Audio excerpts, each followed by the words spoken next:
嗨，大家好，我是坦平叔。今天是2025年7月22号。这一期咱们聊一聊只能看不能用的公厕。有个地方修了公厕啊，花了钱修了个非常漂亮的公厕，但是这个公厕不是用的，只是用来看的。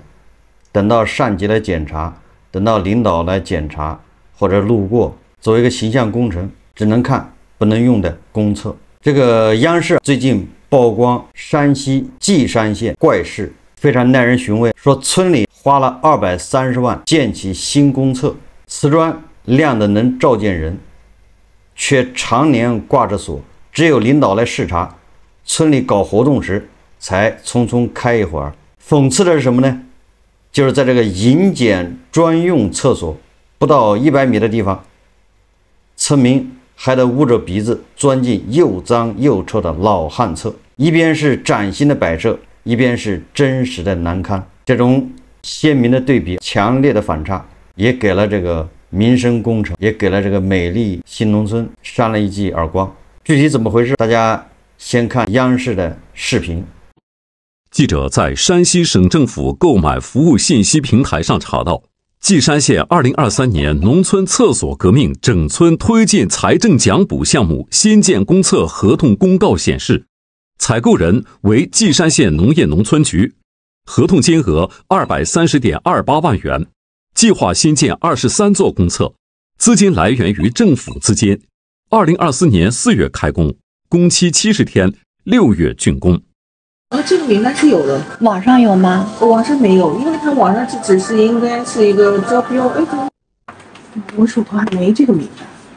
这帮名单不一定你在网上能搜到，就是你想要的说到底村里情况啊啥的，这些你不一定能搜到。大概是哪几个村子呢？你们去的都不一定，那是知道那是我们建的，因为人家有的村子里有好几个是有公厕不是一座。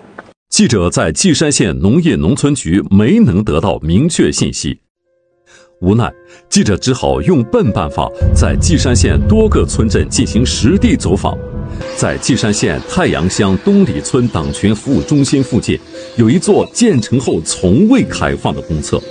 这里的工作人员确认，这座公厕同样属于去年新建的23座之一。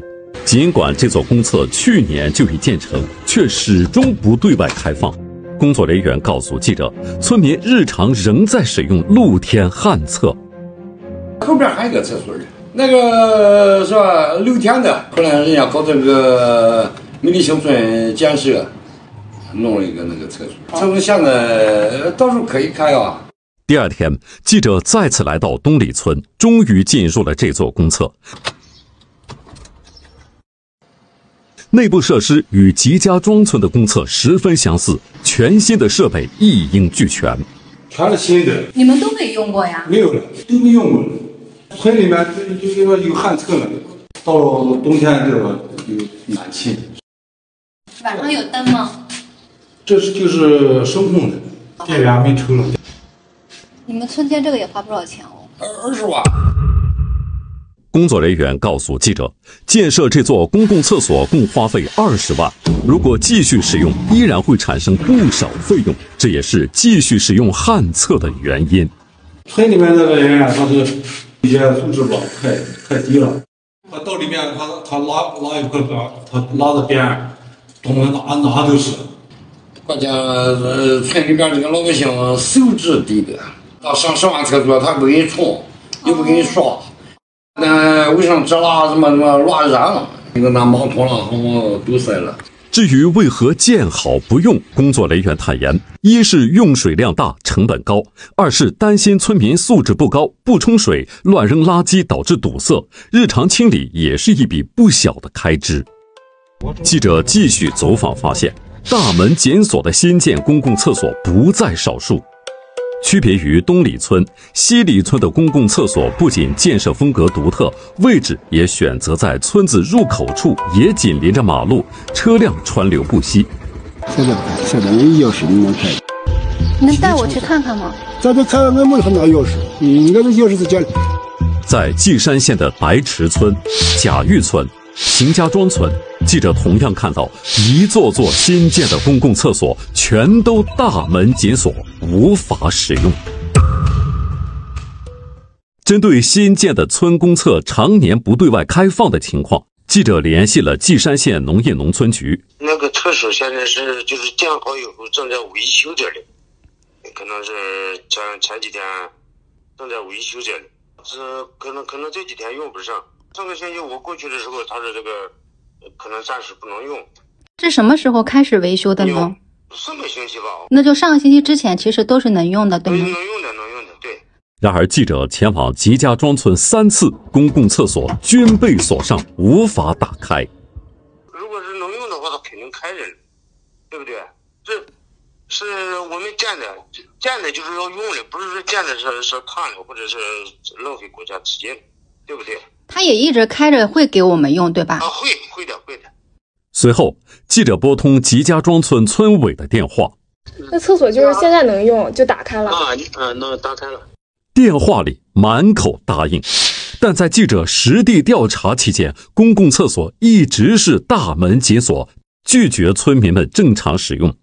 一座座财政资金建设起来的农村公共厕所，在记者离开稷山县时调查的村庄里，崭新的公共厕所依旧只能被观看和参观，村民们依旧使用着原来的旱厕。央视的报道被各大媒体转载，南方周末、3联生活周刊，它这个视频挺长的，我们只放了一段。这采访中有农村的村干部说，村民素质低，用脏了不好打扫，这个也是客观现状。230万砸下去，换来的是见而不用的摆设。这样的厕所革命是对民生的无情的嘲弄。说到底，厕所修得再漂亮，锁着门毫无意义，口号喊得再响亮，不解决农民的急难愁盼，就是瞎折腾。花230万修起的公厕却锁着门不让用，这反映什么问题呢？首先第一个就是说，我们要平心而论，花230万修公厕有没有这个必要？是不是老百姓所需要的、急需的？大家都知道，这个好钢用在刀刃上，各级政府它的财政预算都是有限的，在农村里面修这么豪华的厕所，是不是超前？这个我觉得有必要讨论一下。也就是说，你厕所越豪华，一定是越好，卫生条件越好。冬天有暖气，夏天里面有冷气，那比旱厕那肯定卫生的多。但是问题是，它有没有超前，超了多少？我要仔细分析啊。也确实有的地方，你这个豪华厕所啊，它的使用率不高，你可以把它打开。使用率不高什么意思？它一天恐怕有10来个人用，那你也得有配专人去打扫。这个村干部也说了，农村的人素质低，如果你要不打扫，你也知道厕所会是什么个状况，也就是你还要花人工花钱去维护，你要配几个人。所以我说你要算账的使用率，如果说使用率特别高，那很有必要安排专人去打扫去维护。这是第一个，首先要搞清楚你这个地方20万一座的厕所修了11个，有没有这个必要？我们不能为了面子，为了形象工程，对，我们修了这么多厕所，把它打开，以此证明美丽新农村建设多好。但是这个都需要成本，都要花钱，都要财政补贴，所以说我们不能好大喜功，也就是说不能浪费。这是第一个。这个就好比这个你在这不也是山西吗？我记得山西哪个县修广场上修仿生椰子树，仿生椰子树有没有必要？那有人肯定认为很有必要。那山西没有海，老百姓看不见椰子树，你在那搞一些仿生的椰子树，老百姓一看见这个夏天的傍晚，他不是感觉这个海风就来了吗？有一种面朝大海，春暖花开的感觉，让那些没有机会去海边的人感受一下，当然有必要。那问题就来了，所以我对这个问题的看法，首先一个是必要性，但是我们要知道，地方政府村里面他可不管你不必要性的，为什么修了他把门锁上？问题就是这个项目上马的时候，他一定是有必要性的，打到报告里面是为了提高当地的民生，提高当地的卫生状况，改善当地老百姓的生存这个条件。这个报告打上去，预算做了，厕所一修，但是他又不用，这个我们当下经济的一个怪现状。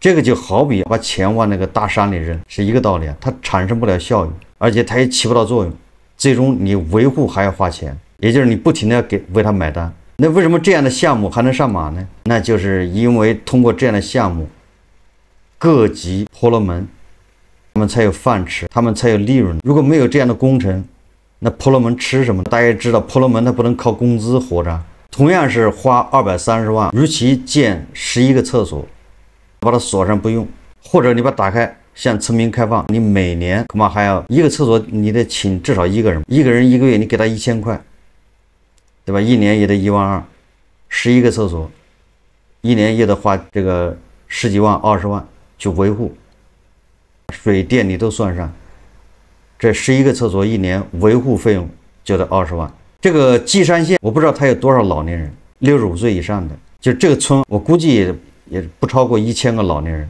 你与其花230万修11个厕所，然后一年还要花20万去维护，那你不如把这个钱啊，给这1000个65岁的老年人，把他的退休金给他提高到300块，或者提高到500块。为什么不这么干呢？这也是民生，这不比他上厕所不来得更实际吗？因为你这么干，就是婆罗门他赚不到好处，所以他必须要搞出各种各样的工程，那婆罗门后来分钱，大大小小的婆罗门要吃这中间一块。所以在我看来，很多农村的那些折腾，比如说修灌溉工程，实际上就是一种浪费，钱扔下去了，那工程没有用。这种报道也非常多，打的旗号都是好的，都是民生工程，都是惠农。一会儿补贴你把山地变成这个农田，一会儿补贴你把农田变成什么？恢复成山地，一会儿让你把农田你可以挖成池塘养鱼，一会儿让你把池塘给填上变成农田，就这么来回这么折腾。他就是不愿意把钱直接发给你，提高农民的生存状况，提高农民的待遇，提高农村的卫生状况。最好的办法就是移民建镇，把他们集中起来，搬到镇上去。我们老家的农村也在搞什么厕所革命，当然搞了一段时间了，钱没少花。你说没有效果，它也有效果，确实比以前卫生条件提高了。但是你要说有效果，实际上也达不到预期。这里面原因是多方面的，跟农村的人的素质有关系。这个村干部说的也没错，就这个听起来大家不舒服而已，确实跟素质有关系。这农民的素质提高也不是1天2天，不能一蹴而就，它需要个过程，这也是客观实际，跟农村的分散也有关系。这居住的特别分散，所以它这个效果就大打折扣，这样比较投入。那还有一个农村的空心化，就很多人家厕所改好了，他也不住。我记得有一次咱们节目也介绍过，很多地方农村的厕所革命，改厕所每家补贴3000块，你改一个就补贴3000，那村干部就把这钱眯了，给贪污了。为什么贪污？就因为很多人都在外地，家里没人，他领的时候他把这3000块领了。但家里没人了，他就不改的钱就被他贪了，就这么反复折腾，钱没少花，但是农民实际得利不多。像这样的事情非常多啊，数不胜数。也就是说，我们大头的钱很多都是这么浪费掉了，它没产生效益。这个不能用的公厕，它只是一个方面。山西稷山县被媒体报道之后，马上就要整改。他整改，那怎么整改？那就把所有的厕所都打开。现在问题就来了，厕所一打开，那他就得派专人去管。这个厕所要专人不管，那1年下来，那厕所就不能要了，跟旱厕是一样，恐怕比旱厕还要差。那又得申请经费，又得从大头那拿钱，很多时候都是好心办坏事，或者是打着好心的旗号，打着这些旗号办坏事，脱离实际，完全不看实际情况。有很多都是那些专家坐在城市里面拍脑门拍出来的。说到厕所，咱们又想到了杭州余杭自来水异味这个事件。到现在我感觉还是云里雾里，自来水管里面流出来的到底是什么藻类还是粪？当然了，这个自来水水管里面喷粪的可能性似乎不大，但到底是什么？余杭区仁和街道和良渚街道部分区域的自来水16日出现明显异味，问题持续近15个小时，有居民在社媒平台上反映自来水味道恶臭，且过滤出黄色不明物质。一时之间，余杭自来水变粪水的传言四起。一则落款为余杭分局良渚派出所的警情通报，上周五也就是18号被网民大量转发。通报称，杭州水务集团一名刘姓干部因不满人事调动，将主城区13处水路接入粪水排污管网，祸及周边近300万居民。杭州互联网信息办公室和市公安局主办的辟谣平台同日辟谣，指上述内容不实，并且造谣的这个人已经被抓了，为他的造谣付出了代价。19日，余杭区政府在官方微信公众号通报称，目前初步查明导致异味的是特定自然气候条件下藻类厌氧降解产生的硫醚类物质，具体原因正在进一步溯源调查，将及时公布结果。这个财经网引述业内人士分析说，这次事件说明余杭的水源保护、应急预案和信息发布等环节均有待改进。多名当地居民也批评官方信息发布之后，认为水务部门应该更早向社会告知情况。环球时报前总编辑胡锡进上周六在微博发文称，杭州粪水传言四起，重要原因是主流媒体报道跟不上公众对这起离奇事件的信息需求。他认为杭州的媒体非常发达，但之前看到的信息大多来自外省媒体。杭州当地媒体应当积极参与到事情的跟进和报道中来。好像杭州的大 V， 杭州那些很多经常比较活跃的发生在杭州的余杭的自来水异味事件，好像都没有什么过多的去发言了。其中，作为浙江媒体主管部门，每日更新的官方新媒体账号浙江宣传，在过去几天里对这起全民关注的粪水风波只字未提。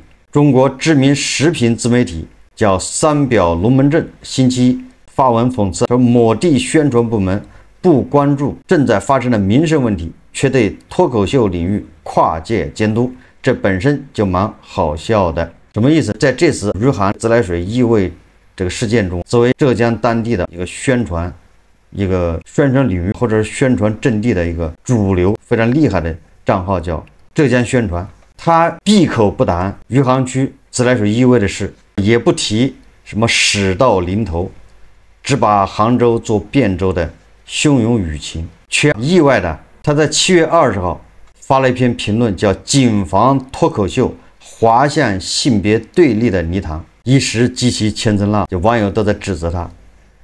作为浙江宣传，你不关心余杭的自来水异味，你却关心什么脱口秀？浙江在水管喷藻还是喷粪中选择了喷女性脱口秀，弥补了余杭区以外人民吃不到屎的遗憾，对吧？浙江宣传不聊这个自来水的异味，反而大谈特谈脱口秀滑向性别对立。这个浙江宣传微信公众号发表的评论文章，以不点名的方式对来自山东临沂的一位50岁脱口秀女演员叫房主任说，节目之外有网民对当前脱口秀表现出一定的担忧，认为有的内容正滑向性别对立的泥潭。也就是浙江宣传在关心余杭人吃屎还是什么全国老百姓性别对立这之中，他选择了认为性别对立更严重更重要，吃屎不要紧。浙江宣传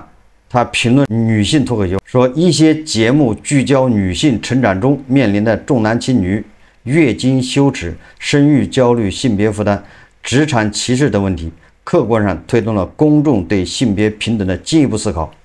但文章随即话锋一转，指出从普信男到独立女性的刻板化调侃，从男性凝视到女性特权的相互指责，部分脱口秀的内容正逐渐偏离幽默的本质，将性别议题简化为反复拿男女对立做文章。这个文章一出1天时间，便在微信上获得35000次转发，阅读量突破10万次。有一些网民大赞浙江宣传帮他们说出了心声，并批评脱口秀再乱下去只会害了社会。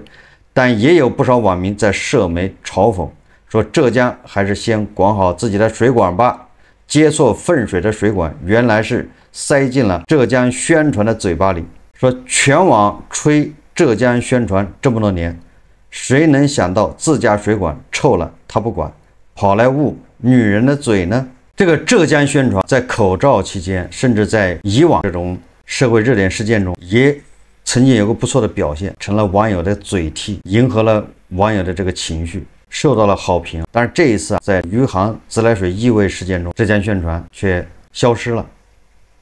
消失就消失。结果他这个时候非常不识趣的把矛头对准了脱口秀，这一下引起网友的这个叫嘲讽，意思就是说你自己的事情你不关心。余杭自来水异味的事情，不管什么原因造成的，关键的问题是什么是击穿了整个系统层层的检测和预案，造成实质性的公众安全事件。一个事故背后是无数事故症状，出事不可怕，不能及时查明事故原因，并且公开透明接受监督才可怕。谈到杭州余杭自来水这个异味的事件，就很容易联想到前不久甘肃天水幼儿园铅中毒事件，难免最后都是一本糊涂账。但是和地处西北偏远地区甘肃不一样的是，经济发达的浙江一直以来被大家视作中国政务治理的天花板，高效服务的浙理办催生阿里巴巴和杭州六小龙的政策环境、营商环境，长期为网友所津津乐道。所以有很多网友说杭州天天自己吹自己多么政通人和，说真出了事才发现普通人没有比山河四省、西北五省的人有更多的权益，也就是真正等到出了事才发现大家都差不多。这一点口罩期间上海人也深有体会，或者说全国人民对上海，对吧，有了新的认识。所以说无论是偏远的甘肃，还是山西的农村，还是发达的长三角，各自有各自不同形式的公共厕所，各自有各自的不堪。好，这期节目我们就聊到这里，感谢大家收看。如果喜欢我的节目，欢迎订阅转发，也可以在下方留言评论，谢谢大家。